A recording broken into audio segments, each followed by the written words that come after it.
তাদেরকে ক্যান্টনমেন্টে আশ্রয় প্রশ্রয় দেওয়া হয়েছে। কারা এদের সাথে জড়িত তাদেরকে খুঁজে বের করতে হবে।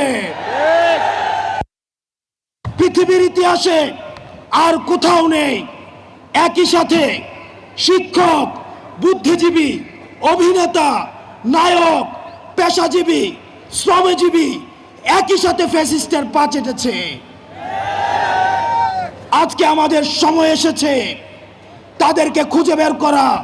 যেই ডাক্তার সেদিন আহতদেরকে চিকিৎসা দেয়নি, যেই জনগণের পয়সার কেনার বুলেট যাদের দরকার ছিল, যেই বিজিবি থাকার দরকার ছিল সীমান্তে, তাদেরকে ডেকে এনে তাদেরকে দিয়ে কারাগুলি চালিয়েছে, তাদেরকে খুঁজে বের করতে হবে। আমার পুলিশ ভাইদেরকে কারা ব্যবহার করেছে তাদেরকে খুঁজে বের করতে হবে। যাদের কলম এই ফ্যাসিবাদের পক্ষে লিখেছে এই কলমগুলোকে ভাঙতে হবে। যেই যার জিহ্বা এই ফ্যাসিবাদকে সমর্থন জুগিয়েছে এই জিহ্বাগুলোকে আটকাতে হবে। যেই নায়ক, যেই অভিনেতা, যারা সিনেমা বানিয়েছে এই ফ্যাসিবাদের পক্ষে, লক্ষ লক্ষ কোটি দিস্তা কাগজ এই ফ্যাসিবাদের পক্ষে সমর্থন জুগিয়েছে, এই কাগজগুলোকে পোড়াতে হবে। প্রিয় সহযোদ্ধা, আমরা দেখেছি গত 16 বছরে আলেম উলামাদেরকে যারা গণতন্ত্রের পক্ষে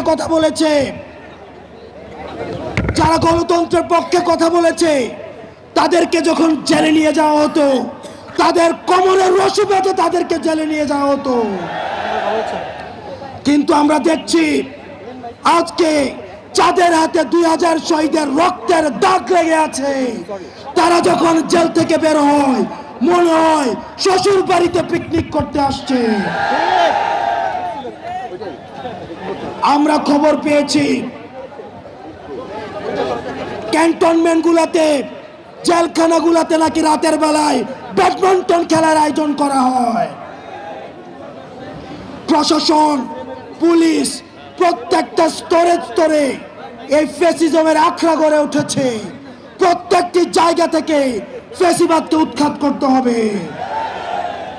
প্রিয় সহযোদ্ধা, আপনারা জানেন 71কে পুঁজি করে আওয়ামী লীগ গত 16টা বছর শত মায়ের বুক খালি করেছে, শত স্ত্রীকে বিধবা করেছে, শত সন্তানকে এতিম করেছে, শত মাকে সন্তান হারা করেছে। এই 71কে পুঁজি করে যারা এই 71কে আওয়ামী লীগীকরণ করেছে তাদেরকে বিচারের আওতায় আনতে হবে। প্রিয় সহযোদ্ধা, 71কে পুঁজি করে যাদের ইজ্জত লুণ্ঠন করা হয়েছে, যাদেরকে ফাঁসিতে ঝুলানো হয়েছে, যে ফ্যামিলিগুলোকে মানুষের সামনে লজ্জিত করা হয়েছে, সেই ফ্যামিলিগুলোর ইজ্জত ফিরিয়ে দিতে হবে। প্রিয় সহযোদ্ধা, আপনারা দেখেছেন প্রশ্নবিদ্ধ এক বিচারের মধ্য দিয়ে আমাদের দেশের উল্লেখযোগ্য আলেমদেরকে ফাঁসিতে ঝুলিয়ে হত্যা করা হয়েছে।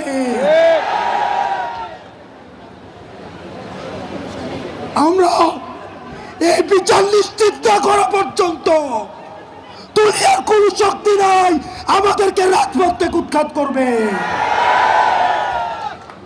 প্রিয় সহযোদ্ধা, আপনারা জানেন ক্ষমতার লোভে অনেক রাজনৈতিক দল আওয়ামী লীগকে মাফ করে দেওয়ার আলাপ তুলেছে। আমরা আপনাদেরকে বলতে চাই, মন্ত্রিত্বের লোভে, ক্ষমতার লোভে, সংসদে যাওয়ার লোভে আপনি যদি মনে করে থাকেন এই আহতরা রাস্তায় রক্ত দিয়েছে এবং এই রক্তের উপর, এই পিচ্ছিল রক্তের উপর দিয়ে আপনি সংসদে যাবেন, তাহলে মনে রাখবেন জাতীয় বেঈমান হিসেবে পরিচিত হবেন। যে আওয়ামী লীগ এখনো পর্যন্ত একটা সরি পর্যন্ত বলে নাই, এখনো পর্যন্ত তারা অপরাধ স্বীকার করে নাই, তাদের সাথে কিসের রিকনসিলিয়েশন?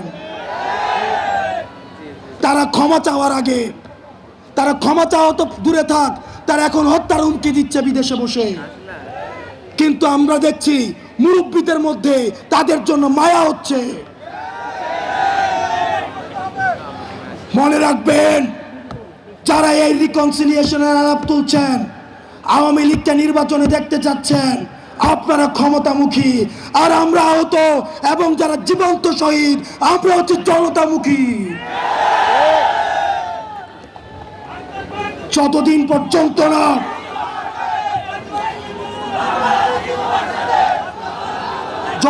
পর্যন্ত না আওয়ামী লীগের বিচার নিশ্চিত হবে, ততদিন পর্যন্ত আগে বিচারের প্রশ্ন।